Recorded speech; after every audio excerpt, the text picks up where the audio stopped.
Ya, Anda masih bersama kami di Breaking News, pembacaan sidang vonis terdakwa pembunuhan berencana Brigadir Yosua. Pemirsa, sehari sebelum sidang pembacaan vonis Verdi Sambo dan kawan-kawan, orang tua mendiang Brigadir Yosua bertolak ke Jakarta. Keluarga berharap Verdi Sambo CS dihukum maksimal.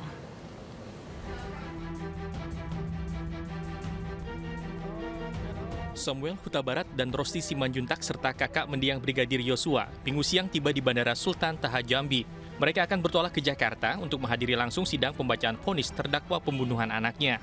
Sidang vonis yang dibacakan oleh majelis hakim untuk para terdakwa akan digelar di Pengadilan Negeri Jakarta Selatan mulai besok Senin. Tiba di Bandara Sultan Taha Jambi, ayah Yosua, Samuel Huta Barat, mengaku telah menyiapkan mental. Dia akan menerima apapun nantinya keputusan yang dibacakan oleh majelis hakim. Namun keluarga berharap para terdakwa pembunuhan berencana terhadap anaknya divonis dengan hukuman maksimal. Pak, harapannya Pak? Harapan kita ya untuk Verdi Sambo dan Putri itu kiranya pasal 340 hukuman maksimal. Harapan kita untuk majelis hakim. Persiapan kita yang pertama mental kita. Apapun nanti keputusan yang menjadi majelis hakim, ya kita harus berlaku baik. Saat menuju ruang tunggu keberangkatan, orang tua Yosua mendapat teriakan semangat oleh pengunjung yang dibalas lambaian tangan kepada para pengunjung di Bandara Sultan Taha.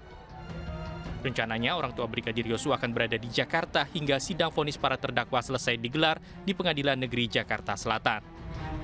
Dari Jambi, Adrianus Susandra, iNews melaporkan. 5 terdakwa kasus pembunuhan Yosua Huta Barat memasuki babak akhir, yakni pembacaan vonis. Sebelumnya, pemirsa, Pengadilan Tinggi Jakarta mengabulkan perpanjangan masa penahanan yang kedua kepada mantan Kadif Propam Polri Verdi Sambo dan kolega selama 30 hari.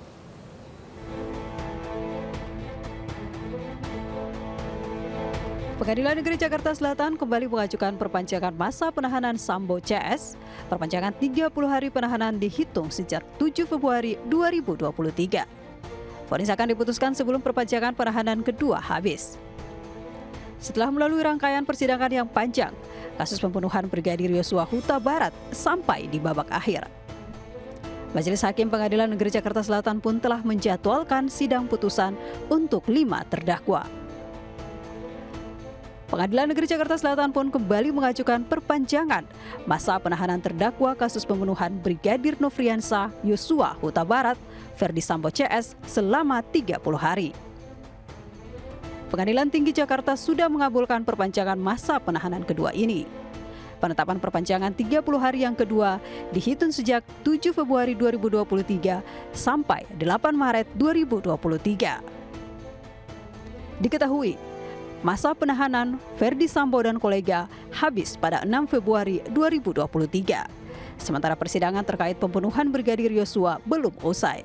Masa perpanjangan tahanan kedua ini tidak akan dihabiskan. Alasannya, karena majelis hakim sudah akan memutuskan perkara Verdi Sambo dan lainnya sesuai dengan agenda yang ditetapkan majelis hakim. Secara maraton, majelis hakim akan membacakan sidang putusan terhadap Verdi Sambo, istri dan mantan anak buahnya di Pengadilan Negeri Jakarta Selatan. Verdi Sambo dan Putri Chandrawati bakal menjalani sidang pembacaan vonis pada hari Senin 13 Februari 2023.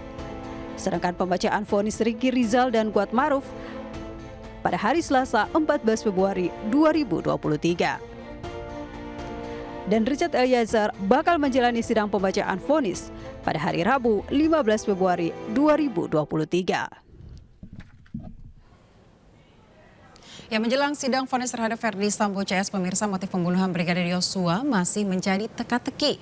Sambo bersikeras dirinya emosi atas apa yang dilakukan Yosua terhadap istrinya. Namun jaksa penuntut umum menyatakan tidak ada pelecehan seksual yang dialami Putri Chandrawati.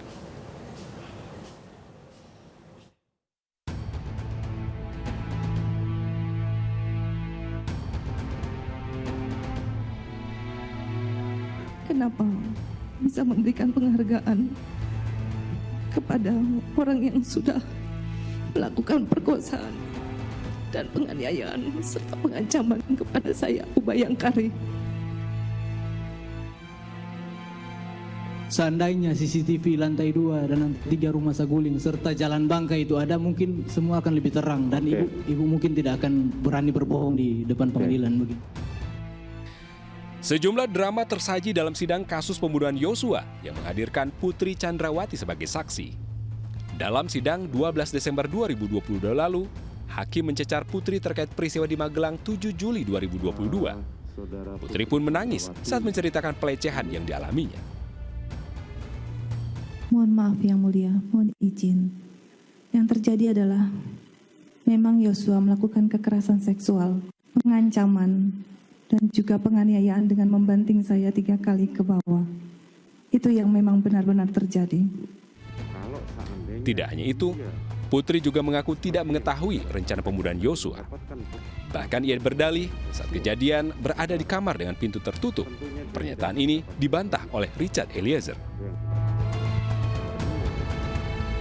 Ibu PC tadi bilang tidak tahu pada saat saya mengobrol dengan Bapak FS di lantai 3. Padahal kenyataannya Bapak FS dan saya ngobrol, dan pada saat Bapak FS menjelaskan tentang skenario serta menyuruh saya untuk menembak Joshua dan membunuh Joshua pada waktu itu, Ibu PC itu ada di situ. Juga pada saat saya mengisi peluru, menambah amunisi, Ibu PC juga ada di situ yang mulia. Makanya kalau seandainya CCTV lantai 2 dan lantai 3 rumah Saguling serta Jalan Bangka itu ada, mungkin semua akan lebih terang dan ibu mungkin tidak akan berani berbohong di depan pengadilan. Sementara itu, jaksa penuntut umum membeberkan hasil tes poligraf Putri soal hubungannya dengan Brigadir Yosua. Saat ditanya apakah Putri berselingkuh dengan Yosua, hasil poligraf menunjukkan indikasi Putri berbohong. Apakah Anda berselingkuh dengan Joshua? Apakah Anda berselingkuh dengan Joshua di Magelang? Dan apakah Anda berselingkuh dengan Joshua selama di Magelang? Pada saat itu Anda menjawab apa? Tidak. Tidak. Anda tahu hasil jawabannya?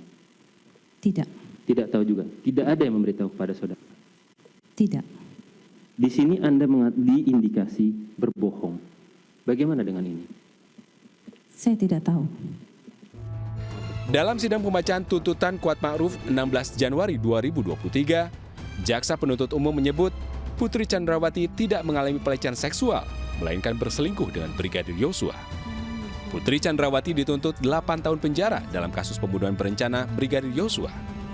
Keluarga Yosua kecewa atas tuntutan Putri Chandrawati yang lebih rendah dari tuntutan Richard Eliezer sebagai justice kolaborator. Sama seperti suaminya, vonis Putri akan dibacakan majelis hakim besok 16 Februari 2023. Tim Liputan iNews melaporkan. Sementara itu, pemirsa, Putri Chandrawati terus menangis dalam sidang kasus pembunuhan berencana Brigadir Yosua. Putri menangis saat menceritakan pelecehan yang dialaminya. Istri Ferdi Sambo itu juga mengaku tidak tahu mengapa dirinya ditetapkan sebagai tersangka kasus pembunuhan Yosua.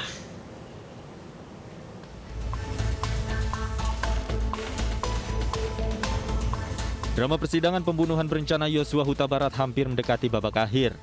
Besok Ferdi Sambo dan istrinya Putri Chandrawati akan mendengarkan vonis dari majelis hakim. Dalam nota pembelaan yang dibacakan Sambo 24 Januari 2023 lalu, Ferdi Sambo tetap menyatakan dirinya tidak merencanakan pembunuhan terhadap Brigadir Yosua seperti yang dituduhkan jaksa dalam dakwaannya. Sambo menyatakan peristiwa yang terjadi di rumah dinasnya terjadi secara spontan karena ia emosi setelah mendengar cerita istrinya soal pemerkosaan yang dilakukan Yosua di Magelang. Namun jaksa penuntut umum menolak pledoi Sambo dan istrinya. JPU juga menyatakan bahwa tidak ada pelecehan seksual yang dialami Putri Chandrawati. Dalam pledoinya, Sambo juga mengaku ia dan keluarganya telah mendapatkan sanksi sosial yang begitu berat dari masyarakat. Mantan Kadif Propam Polri itu menyatakan pembelaan yang ia sampaikan sia-sia lantaran masyarakat sudah menghakiminya bahkan sebelum hakim jatuhkan vonis. Nota pembelaan ini awalnya hendak saya beri judul pembelaan yang sia-sia, karena di tengah hinaan, caci maki, olok-olok serta tekanan luar biasa dari semua pihak terhadap saya dan keluarga dalam menjalani pemeriksaan dan persidangan perkara ini, acap kali membawa saya dalam keputusasaan dan rasa frustasi. Berbagai tuduhan bahkan vonis telah dijatuhkan kepada saya sebelum adanya putusan majelis hakim. Rasanya tidak ada ruang sedikit pun untuk menyampaikan pembelaan. Bahkan sepotong kata pun tidak pantas untuk didengar lagi, dipertimbangkan dari seorang terdakwa seperti saya. Sambo tak hanya didakwa atas kasus pembunuhan berencana. Bersama 6 mantan anak buahnya, Sambo juga dijerat pasal perintangan penyidikan atau obstruction of justice. Dalam sidang, para terdakwa menyatakan mereka hanya menjalankan perintah Ferdi Sambo terkait perusakan dan penghapusan rekaman CCTV. Tuduhan ini ditanggapi oleh Sambo saat menjadi saksi dalam sidang perintangan penyidikan dengan menyebut seharusnya mereka menolak perintahnya. Yang baik semestinya diapakan oleh yang diberi perintah? Harusnya ditolak. Harus ditolak. Iya. Tapi surat juga mengatakan tidak mungkin mereka akan menolak karena mereka takut. Kenapa tidak saudara sendiri secara langsung, secara eksplisit menyatakan, ya, kalian semua menceritakan apa adanya. Saya sudah sampai. Jangan kalian sembunyi-sembunyikan. Itulah salah saya ya. Atas perbuatannya, Ferdi Sambo dituntut hukuman pidana penjara seumur hidup oleh jaksa penuntut umum. Kini publik menantikan putusan yang akan dibacakan Majelis Hakim pada Senin besok, 13 Februari 2023. Di Jakarta, tim Liputan iNews melaporkan.